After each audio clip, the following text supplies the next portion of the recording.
Mitch Daniels is the governor of Indiana. He's thinking of running for president, and he's excited by the fact that no one else is excited by the Republican field, so he thinks maybe he'll come in and create some excitement. I sincerely doubt it. He is known for being really responsible with the budget. He was President Bush's budget director. What a joke. Now, he balanced the budget in Indiana when he was governor, but President Bush's budget was a disaster. And he says now, oh, no, don't hold me responsible for that. There were so many other people involved. But that's what you're known for being his budget director, and you guys butchered the budget. Okay, so that's Mitch Daniels for you. He's also the guy that got caught with the two huge shoe boxes full of marijuana, LSD, etc. when he was in school.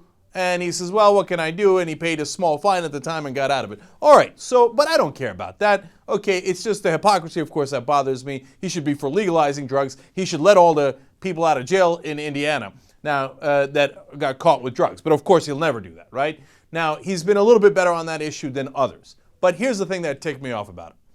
Well, he said we're going to declare a truce on social issues and that Republicans should not go in that direction. But he's about to go into a Republican primary where they love social issues. So what did he do? He just defunded Planned Parenthood entirely in Indiana. Using abortion as an excuse, but as we've told you a million times, federal money does not get spent on abortions. Planned Parenthood is not allowed to do that. So instead, what he did was he took away, health care screenings, STD testing, birth control, all these different things that Planned Parenthood does. And it's an enormous list of things that help low-income women.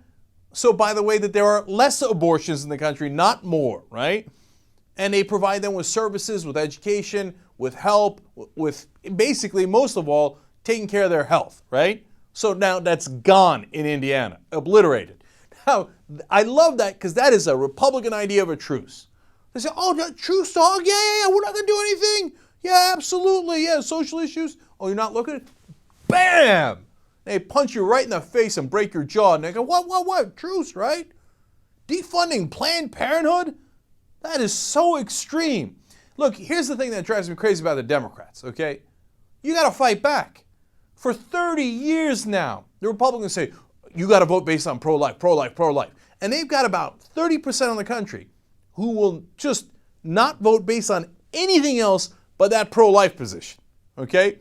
And they got them locked up. Now, do the Democrats do the same thing? They have a much larger percentage of people who are pro-choice. Do they say, hey, you got to vote on this issue on pro-choice, otherwise they're going to take away your rights, they're going to take away, in this case, your health care and bare minimum services that we provide? No, they never run on it because they get scared. They're like, oh my God, the Republicans love that issue. We must hate that issue. Let's run for the hills.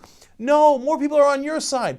Even after not defending this issue for 30 long years, still the polls show 54 to 42 people say that access to an abortion should be legal, not illegal. That number used to be much higher. But the Democrats have run and run and run, and the Republicans have attacked and attacked. Now there are over 900 bills alone this year in all the different states that are attacking the right to an abortion in every way imaginable. And Mitch Daniels, the so-called moderate, did the last one. And the reason it really ticks me off is because it's so brazen. It's such a pander to the conservative right wing that he thinks he's going to get in a primary. Look, the eventual result of this is that Mitch Daniels is a loser. He'll get about 2 or 3% and then get run out of the race. But who gets hurt? The women in Indiana. Does Mitch Daniels care? He doesn't give a damn. He's a Republican.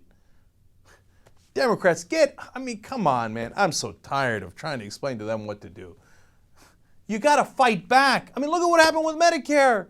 Don't you learn anything? You fight back and you kick the crap out of them.